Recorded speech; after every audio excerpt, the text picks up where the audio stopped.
Oke, Bang Hanif. Mengenai fenomena di Karawang kemarin itu ya soal Di Karawang soal persekusi seorang banser. Ada banser yang dipersekusi oleh oknum yang diduga adalah oknum FPI. Gitu. Menurut Bang Hanif, bagaimana fenomena ini ditinjau dari perspektif kemanusiaan, Bang Hanif? Ya, dari sisi kemanusiaannya. Jadi soal kemarin itu soal persekusi atau ada sentuhan fisik ya. Iya. Yang dilakukan oleh yang dilakukan oleh oknum masyarakat yang katanya diduga FPI. Iya. Dan diduga juga Mukibin. Termasuk Mauli ini kan mantan Mukibin ya. Tapi saya Mukibinnya sudah sadar. Ya, saya pun Mukibin dulu. Saya dulu masa-masa sekolah, sebelum masa-masa SMA. Saya kan di pesantren. Iya. Pesantren itu kan sedang lagi latah-latahnya soal keturunan waktu itu, iya. awal-awal. Jadi saya sempat terpukau, tapi keterpukauan itu tidak sampai pada isi, hanya sekadar pakaian, fashion. Itu yang saya lihat juga banyak ya orang-orang seperti itu ya. Ya Allah. Jadi saya sering ketawa sendiri ketika ada orang mengagumi seseorang yang lain itu hanya mentok pada fashion. Jadi idolanya pakai apa dia ikutan gitu. Ya kejauhan lah. Kita balik lagi ke persoalan kemanusiaannya. Bahkan ada sampai banser itu di ya mukanya gitu ya ada memar-memar gitu. Ditilik dari kemanusiaan dari sisi kemanusiaan atau emansipasi kemanusiaan itu tidak dapat diterima sama sekali tidak dapat diterima, apapun alasannya itu tidak dapat diterima. Kenapa? Karena begini, kita kaitkan persoalan kemarin dengan konteks internasional hari ini yang menjunjung tinggi nilai kemanusiaan. Betul. Dan kita pun dilindungi oleh HAM. Itu persoalan. Nah, atas perbedaan apapun tidak boleh seseorang menyentuh seseorang yang lain tanpa seizin. Sekarang kita tahu ada pergerakan emansipasi wanita, atau gerakan-gerakan feminisme. Ini kan ada semacam tanda bahwa ada ketidakseimbangan dalam kehidupan. Ini terlepas kita sepakat atau tidak dengan gagasan-gagasan yang dilampirkan oleh feminisme ya. Karena feminisme pun banyak aliran, ada feminisme yang syar'i ya, begitu-gitu pun banyak. Kita nggak bicara ke persoalan itu, tapi kita bicara tentang bagaimana ide itu digagas. Artinya ketika feminisme itu diangkat, berarti ada ketidakadilan. Artinya dunia sekarang ini menuntut orang untuk setara. Kesetaraan itu tidak boleh diganggu gugat atas dasar apapun. Jangankan atas dasar pilihan tim sepak bola. Atas dasar keyakinan pun kita tidak boleh menyentuh. Dan ini pun ada asasnya dalam keislaman. Jadi jangan semerta-merta ketika kita tidak boleh menyentuh orang atas dasar keyakinan, lalu mengatakan itu kan kafir, masa kita nggak boleh begitu. Kafir pun kalau bukan harbi itu tidak boleh kita sentuh. Ngerti nggak?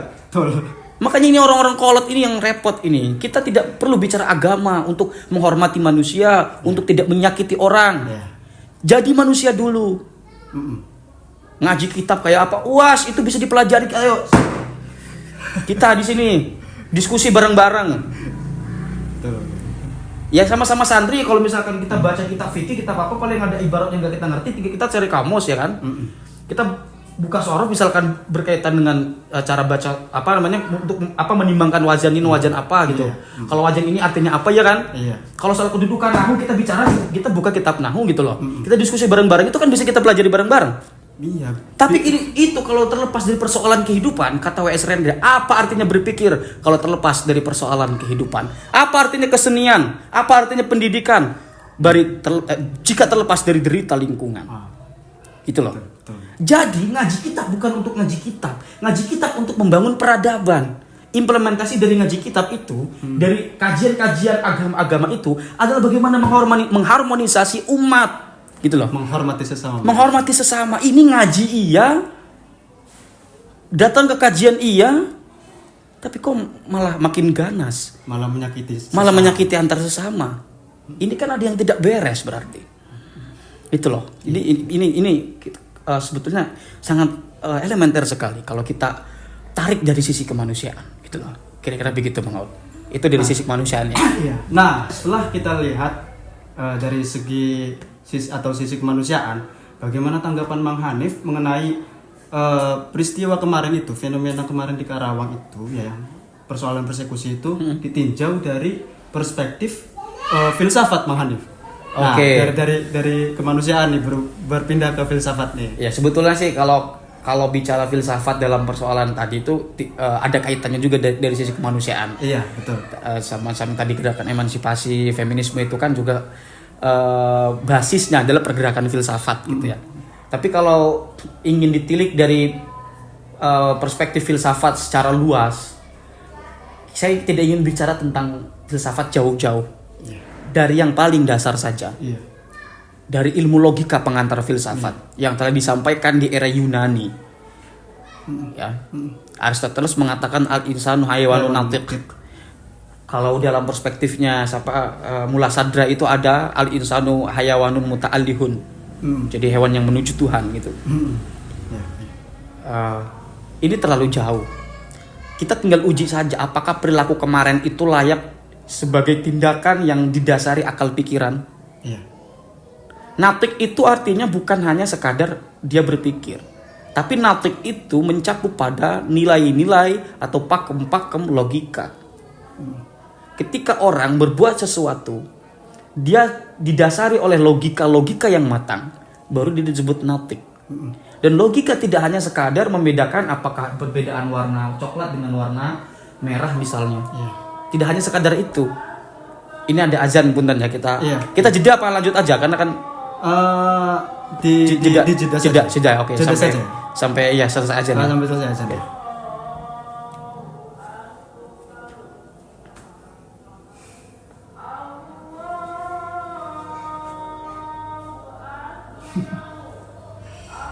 Merdu sekali suara itu.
Mak suwe ada nek.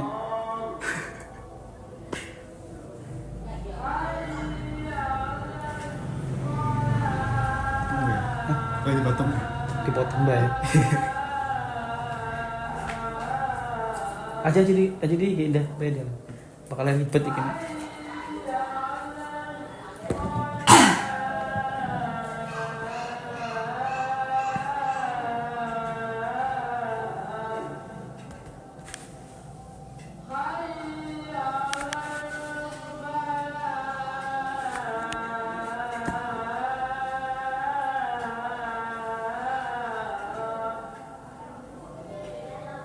Itu gimana? Filsafat.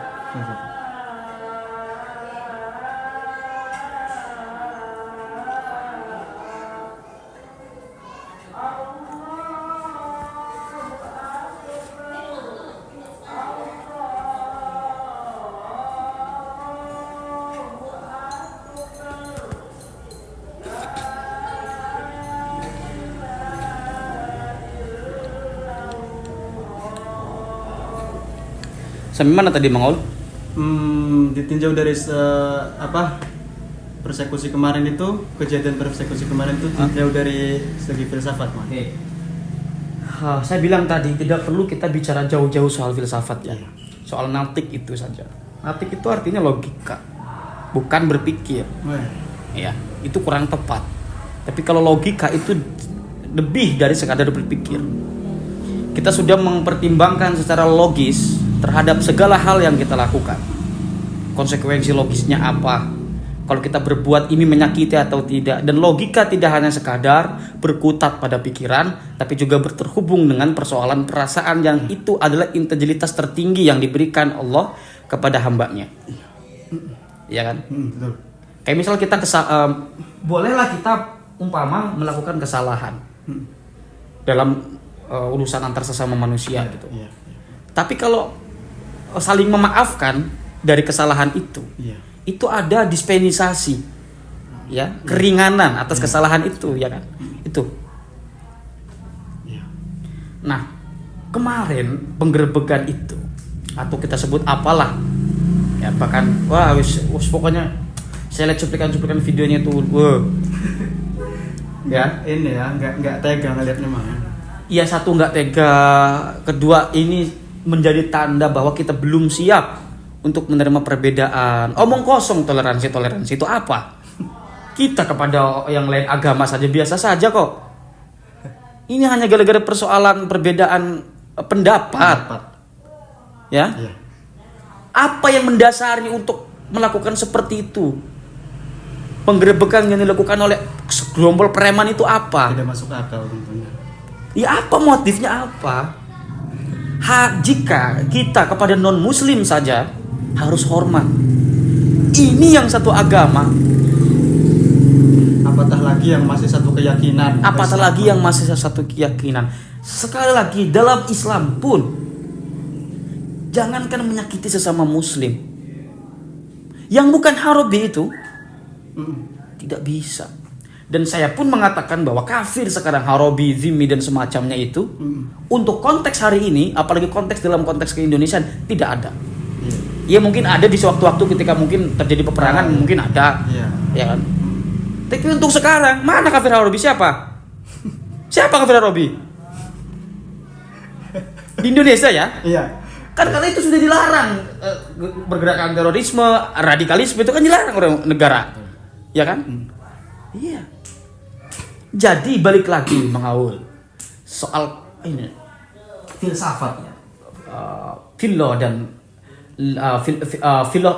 filsafat, fila dan logos. Ya, jadi logos itu adalah pengetahuan, bahasa itu logos. Fila itu kebijaksanaan. Filsafat itu apa dari apa namanya? Fila dan sopi. Ya. Fila itu artinya cinta. Cinta yang tidak terikat dengan unsur emosi berlebih.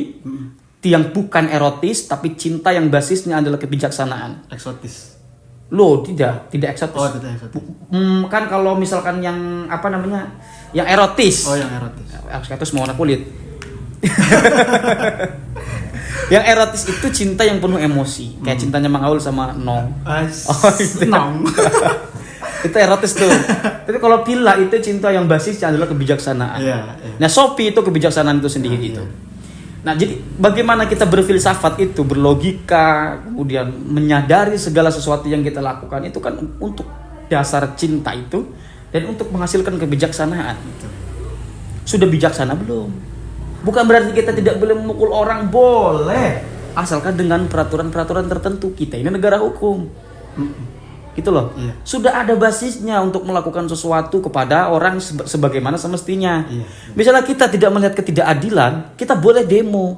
Karena kedaulatan dalam negara Indonesia itu sepenuhnya dipegang oleh rakyat. Rakyat yang memegang kedaulatan negara. Ya, bukan penguasa. Jadi rakyat mestinya yang harus bersuka-suka. Tapi itu pun dengan batas konvensi yang telah disepakati. Persoalannya kalau kita kaitkan kemarin penggerebekan di Karawang itu basis konvensi atau tidak? Tidak ada konvensi atau kesepakatan kita sebagai warga negara untuk melakukan semena-mena kepada orang lain, apatah lagi sampai ada terjadi sentuhan fisik. Maka sudah jelas di sini pihak kepolisian mestinya harus menindaklanjuti persoalan ini, atau para elit-elit.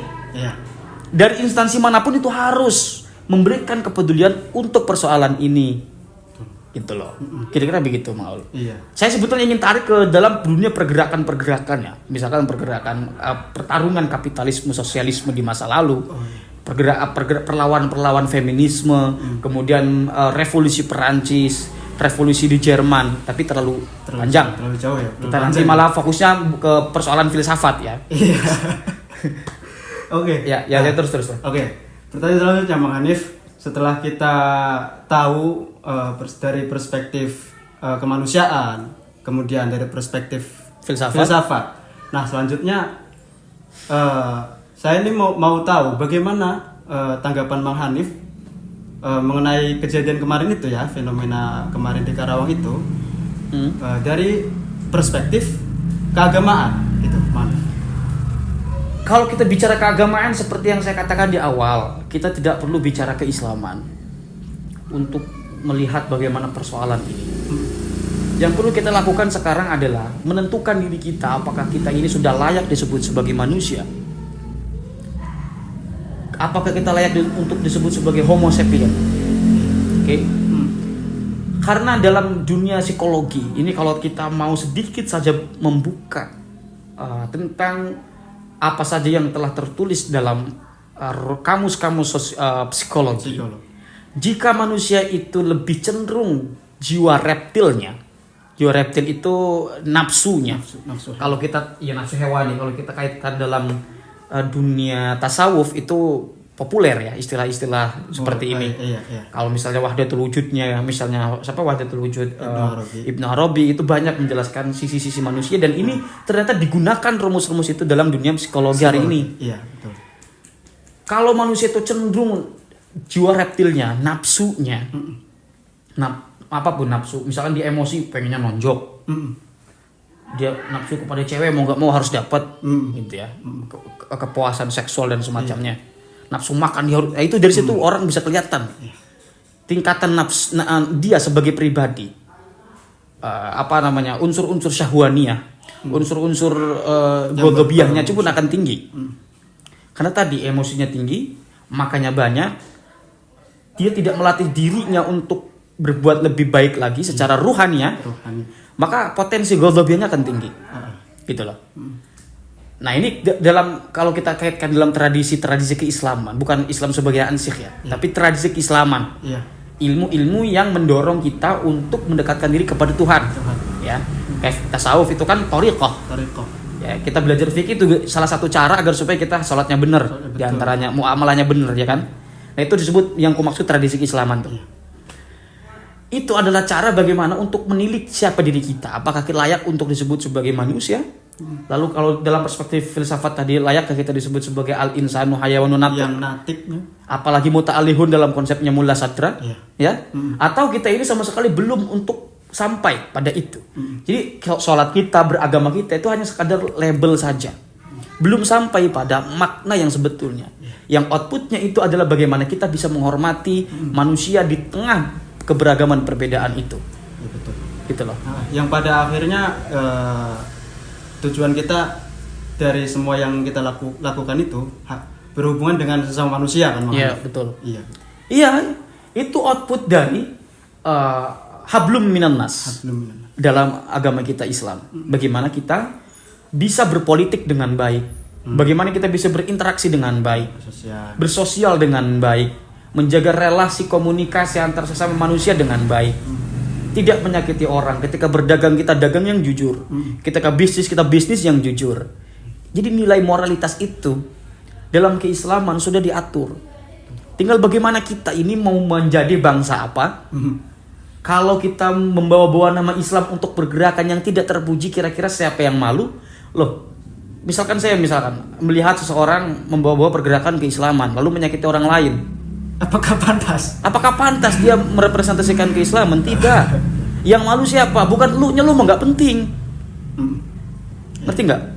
Orang yang melakukan penggerebekan misalnya atas dasar keyakinan Islam, lalu mendeklarasikan ini untuk Islam dan semacam. Yang malu siapa? Islamnya atau dia? Lo kalau dia yang merasa malu lah, akunya yang malu. Lu mah nggak penting.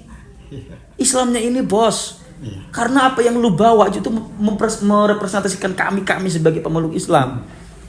Ngerti nggak? Iya. Jadi ini sangat berbahaya dan harus ditindak. Kalau perbedaan-perbedaan persoalan suhra wastifadoh dalam polemik nasab, perbedaan kitab sezaman, silahkan mengatakan bodoh atau apa ya, silahkan. Dalam dunia simposium ya, ruang-ruang intelektual berdebat, itu wajar-wajar saja, tolol segala macam. Itu untuk orang-orang tertentu memang seperti itu, yang kalau dibilang goblok itu ya udah nggak sakit hati, dia ngerti arahnya kemana, ya biasa itu. Tapi kalau sudah main fisik lain soal. Apalagi ini sudah masuk ke grassroots. Yang dikhawatirkan kalau ini dibiarkan, khawatir tindakan itu akan dianggap sebagai tindakan yang wajar. Yang akibatnya bukan hanya pada satu persoalan itu, tapi merembet ke persoalan bangsa.